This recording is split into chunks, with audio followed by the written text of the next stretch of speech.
Car बड़ी बहस छत्तीसगढ़ में आपका स्वागत है और मैं हूं आपके साथ सीमा चौधरी। छत्तीसगढ़ में नगरीय निकाय चुनाव का बिगुल अब फूंक दिया गया है। निकाय की रन की प्रारंभिक प्रक्रिया यानी कि आरक्षण की प्रक्रिया पूरी हो चुकी है। इधर प्रदेश के 14 नगर निगम में मेयर, 54 नगर पालिका और 124 नगर पंचायत में अध्यक्ष के आरक्षण की प्रक्रिया पूरी हो गई है। अब वहीं कुल 192 नगरीय निकाय के लिए आरक्षण किया गया है। इस बार 5 नगर निगमों में महिला मेयर चुनी जाएंगी। रायपुर से सामान्य वर्ग की महिला मेयर चुनाव लड़ेंगी। 54 नगर पालिका में 18 सीट जो है महिला के लिए आरक्षित की गई है और इनमें से 3 SC, 2 ST, 4 OBC और 9 सीट सामान्य वर्ग की महिला चुनाव लड़ेंगी। वहीं 124 नगर पंचायतों में आरक्षण किया गया है। इनमें आपको बता दें कि 16 सीट जो हैं SC यानी कि अनुसूचित जाति के लिए आरक्षित है। इनमें से 5 सीटें महिलाओं के लिए रिजर्व है। 20 सीटें ST यानी कि अनुसूचित जनजाति के लिए आरक्षित की गई है। इधर 7 सीटों से महिला चुनाव लड़ेंगी और वहीं OBC के लिए 26 सीटें आरक्षित हैं। इनमें से 9 सीटों को महिलाओं के लिए रिजर्व किया गया है। 62 सीटें सामान्य के लिए रिजर्व रखा गया है और 20 सीटों पर महिलाओं के लिए आरक्षण जो है वो किया गया है। निकाय चुनाव के लिए आरक्षण की प्रक्रिया पूरी होने पर उप मुख्यमंत्री अरुण साव ने कहा कि अब चुनाव का बिगुल बज चुका है। जल्द ही चुनाव आयोग तारीखों का ऐलान करेगा। ऐसे में अब कांग्रेस बीजेपी दोनों पार्टियां अपनी अपनी तैयारियां पूरी तरह से इसमें जुट चुके हैं। आज इसी मुद्दे पर विस्तार से चर्चा होगी। चर्चा के लिए कुछ मेहमान भी जुड़ेंगे, लेकिन उससे पहले आरक्षण को लेकर डिप्टी CM अरुण साव का क्या है कहना, सुनते हैं। नगर निगम में जो 14 नगर निगम है उनके आरक्षण की प्रक्रिया 10:30 बजे से शुरू हुई और करीब 1.5 घंटे चला। वो प्रक्रिया बहुत ही शांतिपूर्ण तरीके से संपन्न हुई। उसमें कुछ जन सामान्य की तरफ से कुछ आपत्तियां आई थी। उन आपत्तियों का निराकरण करके और जो भी सीटें आई, जो भी आरक्षण हुआ है, वो मीडिया के माध्यम से और सबके माध्यम से सबको पता चली। सबसे अच्छी बात आई कि जितने भी हमारे स्टेक होल्डर्स थे, जो जन सामान्य से जनप्रतिनिधि थे, उनकी आपत्तियों का उनके सेटिस्फेक्शन से और जो नियम होता है, जो नियम आरक्षण के नियम होते हैं, उनके अनुसार उनका आपत्ति का निराकरण किया गया। पालिका नगर पंचायत के अध्यक्षों का आरक्षण हुआ है और एक तरह से नगरीय निकायों के चुनाव का बिगुल बज गया है। ये जो आरक्षण की सूची है, ये राज्य सरकार राज्य निर्वाचन आयोग को प्रेषित करेगी और फिर राज्य निर्वाचन आयोग चुनाव की तिथि का ऐलान करेंगे। सरकार के तरफ से चुनाव की दृष्टि से ये अंतिम काम था। महापौर और अध्यक्ष के पदों का आरक्षण वो संपन्न हो गया है। अब इसकी सूची निर्वाचन आयोग को हम प्रेषित करेंगे। आगे की कार्रवाई राज्य निर्वाचन आयोग करेंगे।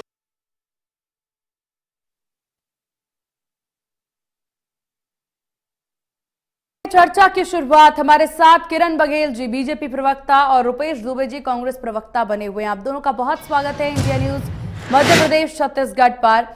किरण जी, किस तरह की तैयारी है चुनाव को लेकर के? शुरुआत आप ही से, बीजेपी कितना तैयार? के लिए हमेशा से एक बात कही जाती है कि BJP is always in election mode. हम एक चुनाव जीतते हैं या एक चुनाव खत्म होता है, हम दूसरे चुनाव की तैयारी में लग जाते हैं। तो अगर हमारा कार्यकाल देखते हैं बीजेपी का, तो हमेशा इलेक्शन मोड में हमारी पार्टी रहती है। तो हम वी आर ऑलवेज रेडी। हमको कोई नगरीय निकाय या जिला या विधानसभा लोकसभा की बात नहीं है। हम हर एग्जाम के लिए, हर परीक्षा के लिए, हर चुनाव के लिए हमेशा से तैयार रहते हैं। चलिए रुपेश दुबे जी, किस तरह की है आपकी तैयारी? क्योंकि भाजपा तो पूरी तरह से शुरू से तैयार है, ऐसा किरण जी का कहना। सीमा जी नमस्कार, किरण बघेल जी नमस्कार। देखिए, छत्तीसगढ़ में जो अनिश्चितता की स्थिति लगातार बनी हुई है, जिस प्रकार से भाजपा जो स्थानीय स्तर के चुनाव हैं कराने में कभी आरक्षण के नाम पे टाल मटोल करती है, अभी वर्तमान परिस्थिति में जिस प्रकार से 192 नगरीय निकाय के चुनाव संपन्न होने हैं, 14 नगर निगम, 54 नगर पालिका और 124 नगर पंचायत, इन स्थानों में इन नगरीय निकायों के मतदाता सूची का अंतिम प्रकाशन भी नहीं हुआ है। देखिए, जिस प्रकार से सर्वप्रथम मतदाता सूची का प्रकाशन होने के बाद प्रक्रियाएं प्रारंभ होनी चाहिए। और जब से भाजपा की सरकार छत्तीसगढ़ में है, निश्चित रूप से आप देखिए, इन्होंने जब प्रारंभ में परिसीमन प्रारंभ हुआ, परिसीमन का मामला माननीय उच्च न्यायालय के समक्ष लंबित रहा, और जिस प्रकार से परिसीमन करके इन्होंने वार्डों की स्थितियां बदली, परिस्थितियां बदली, और जैसे किरण बघेल जी कह रही हैं कि ऑलवेज हम रेडी, तो निश्चित रूप से जो अपने संगठन चुनाव को ठीक से संपादित नहीं करा पा रहे हैं, जिस प्रदेश के पूर्व मुख्यमंत्री के निर्वाचन जिला और गृह मंत्री के निर्वाचन जिले के अध्यक्षों की घोषणा न की जा सकी हो, उस सरकार से स्थानीय लोकतांत्रिक प्रक्रिया से चुनाव कराना निश्चित रूप से आज की परिस्थिति में बेमानी है। और रही बात आरक्षण की, तो जिस प्रकार से ओबीसी के साथ इन्होंने आरक्षण में के नाम पे दुआभेज किया, और उसके अलावा ये भाजपा की असफल नीति है, किंतु कांग्रेस आम जनता के साथ मिलकर के चुनाव लड़ने को संकल्पित है। पार्टी संगठनात्मक गतिविधियों में पूरी तरह से तैयार है, और निश्चित रूप से चाहे ग्रामीण में त्रिस्तरीय पंचायती राज हो या नगरीय निकाय में त्रिस्तरीय जो नगर निगम, नगर पालिका और नगर पंचायत है, उसमें कांग्रेस में जिस प्रकार अभी बहुमत है, उसी बहुमत को कांग्रेस फिर से दोहराएगी, और भाजपा की कुनीति का जवाब आम जनता भाजपा को सबक सिखा करके देगी। चलिए ठीक है, बीजेपी को लेकर के देखिए किरण जी कहते नजर आ रहे हैं रुपेश दुबे जी की जिस तरीके से आप लोग यहां पर संगठन का चुनाव नहीं करवा पा रहे हैं, नगर निगम के चुनाव में भी टाल मटोल का ये आरोप लगाते नजर आ रहे हैं। हालांकि अब इस पर जरा आप जवाब दीजिए, उसके बाद अगला सवाल मेरा ये रहेगा कि नगर निगम इस चुनाव के लिए क्या कुछ मुद्दे आप लोगों के इस बार रहने वाले हैं? देखिए, मुझे लगता है रुपेश जी को अभाव की जानकारी का कुछ अभाव नजर आता है। हमारे संगठन के चुनाव भी समय के हिसाब से हो रही है। हमने जो सरकार बनने के बाद जो वादे किए थे वो भी पूरे कर रहे हैं। और रही बात, रुपेश जी को याद दिला दूं कि दीपक बैज जी की नियुक्ति के बाद दीपक बैज जी अपनी टीम पूरी तरह से नया बना नहीं पाए, अभी तक उनकी टीम की घोषणा नहीं हुई। तो कितनी पीछे है कांग्रेस और क्या हाल है भाजपा का, ये तो स्वयं रुपेश जी अंदाजा लगा सकते हैं। रही बात भाजपा की, तो रुपेश भाई को याद होगा कि अभी तक 6 तारीख लास्ट डेट था नाम जुड़वाने का। तो मतदाता सूची कैसे निकलती भाई साहब, अभी 6 तारीख बढ़ाया गया था, उसके बाद जुड़ने की सारी प्रक्रिया होने के बाद मतदाता सूची जारी भी हो जाएगी। और मुझे लगता है संगठन की बात करें या वादे निभाने की बात करें, हमारी भाजपा की सरकार और सत्ता और संगठन बिल्कुल सुचारू रूप से चल रहा है, और संगठन का चुनाव हमारा संपन्न हो चुका है, जिला अध्यक्ष हमारे यहाँ नियुक्त हो चुके हैं। रही बात मंत्रियों की, वो भी 1-2 दिन में मुझे लगता है घोषणा हो जाएगी। और मुझे लगता है कांग्रेस को अपने गिरेबान में पहले देखना चाहिए। जिस प्रकार न्याय यात्रा निकालने, सफल न्याय यात्रा निकालने के बाद दीपक बैज जी कहीं ना कहीं अलग थलग पड़े नजर आ रहे हैं। जिस प्रकार मुकेश चंद्राकर जी की हत्या हुई थी बस्तर में, और वहीं पे वो अपनी यात्रा निकाल के लड्डुओं से तौला रहे थे अपने आप को, तो मुझे लगता है ये तो बहुत एक बस्तर के नेता होने के नाते उनको बहुत शर्म आनी चाहिए कि एक बस्तर में एक लोकतंत्र के चौथे स्तंभ की हत्या हो जाती है और वो खुशियां मना रहे थे। तो जनता देख रही है इनके चाल चरित्र चेहरा को। तो मुझे लगता है जिस प्रकार विष्णुदेव की सरकार, सुशासन की सरकार पूरे वादे पूरे कर रही है, चाहे विद्यार्थियों के साथ हो, महिलाओं के साथ हो, किसानों के साथ हो। इस बार आपको बता दूं मैं, रिकॉर्ड किसानों की धान खरीदा गया, छत्तीसगढ़ में एक नया रिकॉर्ड बना गया इतने समय में। तो मुझे लगता है हमारी सरकार के पास इतनी उपलब्धि है कि जनता के बीच में हमको रिपोर्ट कार्ड ले जाने की जरूरत है नहीं, जनता खुद अपना फैसला ले लेगी। और मुझे लगता है विधानसभा और लोकसभा के बाद नगरीय पंचायत और नगरीय निकाय में भी भाजपा अपना परचम लहरा के रहेगी। चलिए ठीक है, ये तो हालांकि देखने वाली बात होगी। लेकिन रुपेश दुबे जी, कांग्रेस का क्या मुद्दा रहने वाला है निकाय चुनाव को लेकर के, क्योंकि कई सवाल आपने खड़े कर दिए, जरा मुद्दा और तैयारी भी बता दीजिएगा जिसका जवाब हालांकि इससे पहले भी नहीं दे पाए। कांग्रेस की क्या तैयारी और क्या कुछ मुद्दा? सीमा जी, जिस प्रकार से कांग्रेस पार्टी आम जनता के हमेशा खड़ी रही है, शहरी जनता को जिस प्रकार से 1 साल में इन्होंने जहां जहां हमारे कांग्रेस के महापौर थे, कांग्रेस के पालिका अध्यक्ष थे, कांग्रेस के निगम अध्यक्ष थे, उन स्थानों पर पूर्वाग्रह से ग्रसित होकर के कामों को बाधित किया गया। यहां तक कि कर्मचारियों को तनख्वाह के भी लाले भाजपा की सरकार ने पढ़ाई, जिसके चलते कर्मचारियों में काफी आक्रोश है। आज वर्तमान परिस्थिति में देखेंगे तो धान खरीदी के अधिकांश केंद्र बंद है, या तो धान खरीदी हो नहीं रही है, या फिर किसानों को टोकन के नाम पर मारामारी हो रही है, ऑनलाइन टोकन का इनकी पूरी सिस्टम फेल हो चुका है, जिसके परिणाम के चलते ये ग्रामीण स्तरों में जिस प्रकार से किसानों के बीच में भाजपा सरकार की छवि खराब हुई है। इन्होंने नगद भुगतान देने की बात करी थी, इन्होंने 3100 रुपया किसी भी नगद काउंटर किसी भी ग्राम पंचायत में नहीं खोला। ये तमाम मामले हैं। और जिस प्रकार से मुकेश चंद्राकर जी की हत्या के बारे में बहन किरण बघेल जी बोल रही हैं, मैं बता देना चाहता हूं कि भाजपा की लचर प्रशासन में शिकायत करने के बाद प्रमाणित मेरी बात सुन लीजिए पहले प्रमाणित भ्रष्टाचार की सड़क को दिखाने के बाद भी आप लोगों ने यदि कार्रवाई कर देते तो एक जाबाज पत्रकार हमारे बीच से नहीं खोता। वन भूमि में जिस प्रकार से कब्जा करने के बाद सुरेश चंद्राकर को भाजपा का सरकार का संरक्षण था, आज जब अपराध घटित होता है तब दौड़ने कार्रवाई करते हैं। अरे थोड़ा बहुत तो सोच लीजिए आप। किरण बघेल जी मेरी बात सुनिए, आप अपने मुख्यमंत्री से पूछ लीजिएगा। 2 अगस्त को मुख्यमंत्री जी ने मुकेश चंद्राकर द्वारा उठाया गया सड़क की जांच की बात करी थी, लेकिन 4 महीने तक 4 माह तक मुख्यमंत्री जी की बात में अमल नहीं हुआ, आदेश में अमल नहीं हुआ, जिसकी परिणति के चलते ये हुआ। मुकेश चंद्राकर की मौत जो हुई है वो भाजपा सरकार में भ्रष्टाचार को संरक्षण का प्रमाण है और लचर भाजपा सरकार की प्रशासनिक लचरता का ये जीवंत उदाहरण है। किसके द्वारा किया गया है? आप लोग ये एक्सेप्ट निष्कासन करवा ही नहीं रहे हैं। सुरेश चंद्राकर आपका बस्तर का बड़ा नेता था। आप अपने छत्तीसगढ़ में जितने भी अपराध हो रहे हैं उसके जड़, उसके कनेक्शन कहीं ना कहीं कांग्रेस नेताओं से जुड़े हैं। सूरजपुर की बात करें तो अपने नकारापन को छिपाने के लिए पत्नी बच्चे को मार रहा है। बलौदाबाजार घटना में आपके स्वयं के विधायक अंदर, ऐसी कौन सी बात हो रही है? आपकी सरकार में कहीं ना कहीं रुपेश जी अपराधियों को संरक्षण दिया जाता था। यही कारण है कि सरकार बदलने के बाद भी आपके नेता, आपके कार्यकर्ता कहीं ना कहीं अपराधों से जुड़े हैं और अपराध को करने पे का अंजाम दे रहे हैं। तो मुझे लगता है कि अपने इंटेलिजेंसी को फेल मानने वाली भाजपा इस बारे में बात ना करे। 1 साल से आपकी सरकार है, आपकी इंटेलिजेंसी फेल है, आपकी जानकारी सूचना तंत्र कमजोर है, उसके बाद आप क्या बात करेंगे? आपके नेता सलाखों के पीछे है रुपेश जी। हमारी सरकार है, इसीलिए तो नतीजे पे पहुंच रही है, FIR दर्ज हो रहा है और जो आरोपी रहते हैं कांग्रेस के नेता वो सलाखों के पीछे होते हैं। बिल्कुल हमारी सरकार है, इसीलिए आपके समय में तो FIR तक लॉन्च नहीं होते थे, पर्दा क्राइम पे पर्दा डाला जाता था, FIR तक लॉन्च नहीं होती थी।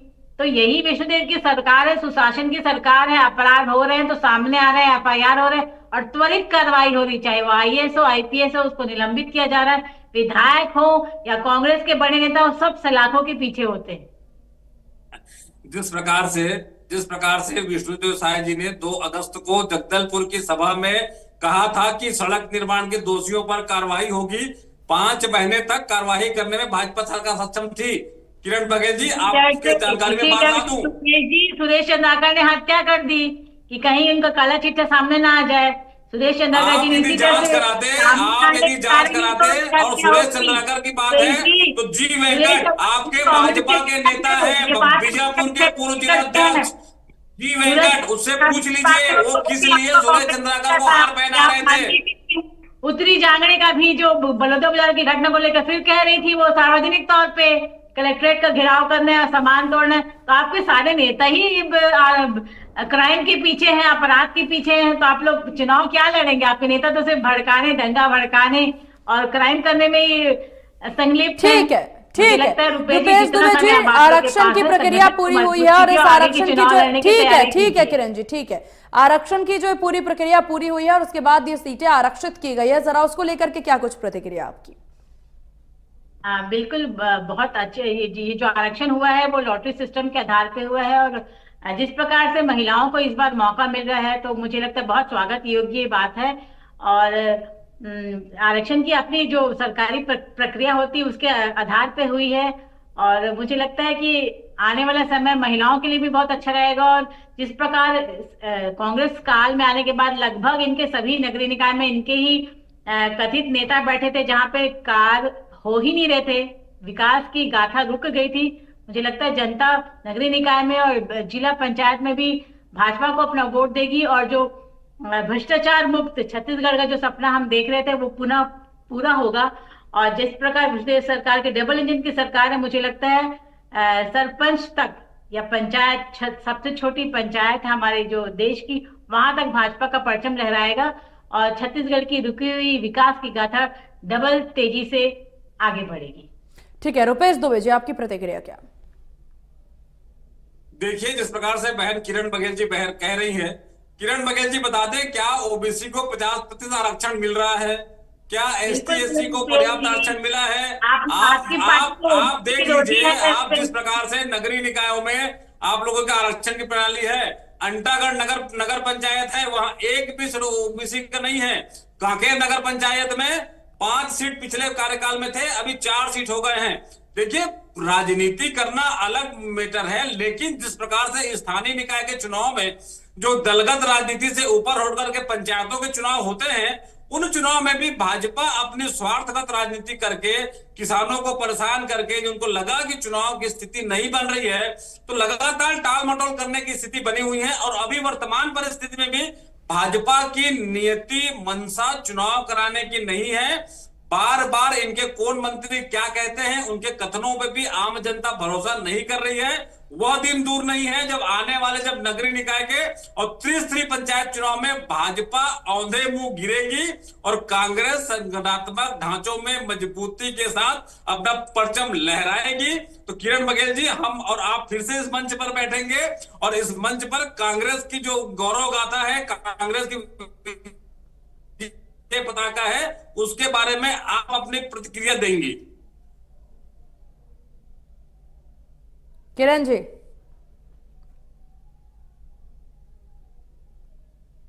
किरण जी, क्या आपको आवाज मिल पा रही है? आवाज नहीं आ रही है आपकी, बिल्कुल। मेरी आवाज मिल पा रही है आपको?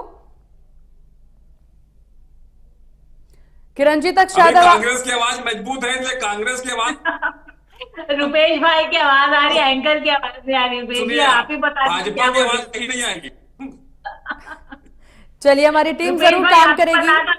आवाज बिल्कुल नहीं आ रही, पूछ क्या रही है वो? प्रतिक्रिया ही पूछ रही हूँ। रुपेश जी लगातार सवाल कर रहे हैं, दावे कर रहे हैं कि आप मंच पर मिलेंगी। अरे देखिए, बता दूं मैं आपको, कांग्रेस का असली चेहरा है ओबीसी विरोधी। रुपेश भाई तो खुद वकील हैं, वो अच्छी तरह जानते हैं कि आप लोग ने किस प्रकार क्वांटिफाइड डाटा को छुपा के रखा, सार्वजनिक नहीं किया। ये हमारी सरकार आई है, अगर उन सरकार का निर्देश था कि पिछड़ा वर्ग आयोग का गठन किया जाए, मंडल का गठन किया जाए और उस सैंपल के आधार पर आरक्षण तय किया जाए, अगर हमारी सरकार ये नहीं करती तो ओबीसी आरक्षण 0 हो जाता और बिना आरक्षण के ही चुनाव करवाया जाता। ये शायद ये संविधान रुपेश जी ने पढ़ा होगा, ये बात उनको पता होगी। हमारी सरकार की ही ये प्रयास है कि ये पिछड़ा वर्ग आयोग का गठन किया गया, कल्याण आयोग का गठन किया गया और उस आधार पे हमने आरक्षण सुनिश्चित किया। और रुपेश जी अच्छी तरह जानते हैं कि आरक्षण की जो प्रक्रिया होती है वो जनसंख्या के आधार पे होती है और उसी आधार पे ही आरक्षण दिया जा रहा है। और ओबीसी जितने जहां पे जितनी संख्या है, जितनी जनसंख्या है, उसके आधार पे उसके अनुपात पे दिया जा रहा है। तो इसमें तो इफ और बट वाली बात है नहीं। हाँ, इनके नियत में जरूर खोट थी रुपेश जी। जिस प्रकार आपके भूपेश सरकार ने क्वांटिफाइबल डाटा को छुपाया और सार्वजनिक करने ही नहीं दिया, तो नियत में तो आपकी खोट थी। तो हमारी सरकार है कि ओबीसी आरक्षण करवाने के साथ चुनाव करवा रही है। ठीक है, तो जनता अच्छी तरह जानती है कि शायद किरण जी तक आवाज नहीं पहुंच पा रही है। रुपेश दुबे जी, जिस तरह से यहाँ पर स्थितियां बनती नजर आ रही है, विधानसभा चुनाव में भी जिस तरह के रिजल्ट आपने देखे आपके फेवर में, हालांकि कुछ खास रिजल्ट सामने आए नहीं है, निकाय चुनाव को लेकर के क्या कहेंगे आप? कि क्या अलग रणनीति आप लोग अब बनाते नजर आएंगे? सीमा जी, प्रत्येक चुनाव की अपनी अपनी रणनीति होती है। जिस प्रकार से हमने विधानसभा चुनाव में यद्यपि हमको जनादेश नहीं मिला, लोकसभा चुनाव में भी हमारी जो कार्य पद्धति रही उतने आशा की सफलता नहीं मिली, लेकिन स्थानीय स्तर के जो चुनाव होते हैं व्यक्तित्व पे होता है, स्थानीय स्तर के नेताओं पे चुनाव होता है।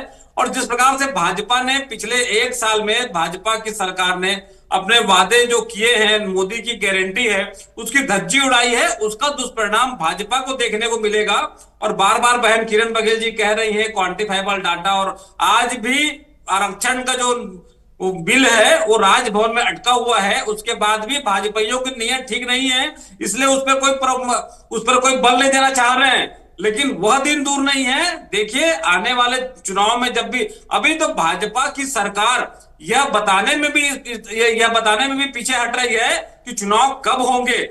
स्थानीय स्तर के चुनाव, जो निचले स्तर के चुनाव है, जहां से नेतृत्व उभरता है, उस चुनाव को भी बाधा पहुंचा करके आप नेतृत्व के प्रथम चरण को ही आप लोग प्रभावित कर रहे हैं। ये लोकतंत्र के लिए घातक होता है।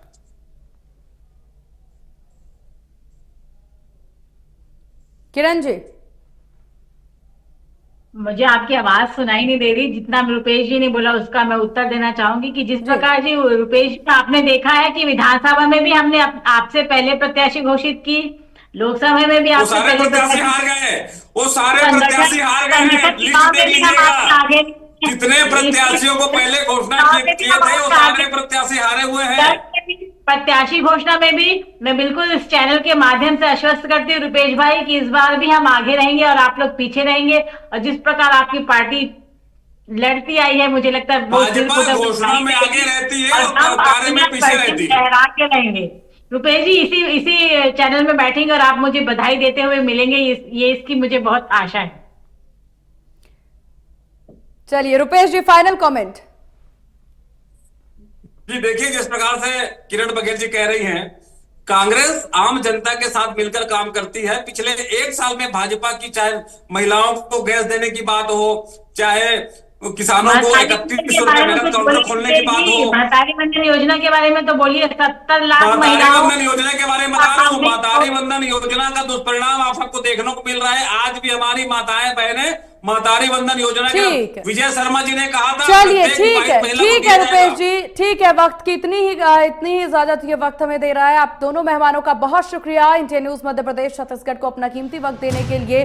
तो बड़ी बहस में निकाय चुनाव को लेकर के बड़े बड़े दावे और बड़े बड़े वादे किए गए। अब देखने वाली बात होगी कि इस चुनाव में किसकी जीत किसकी हार। फिलहाल इस खास पेशकश में बस इतना ही। बने रहिए इंडिया न्यूज के साथ। नमस्कार।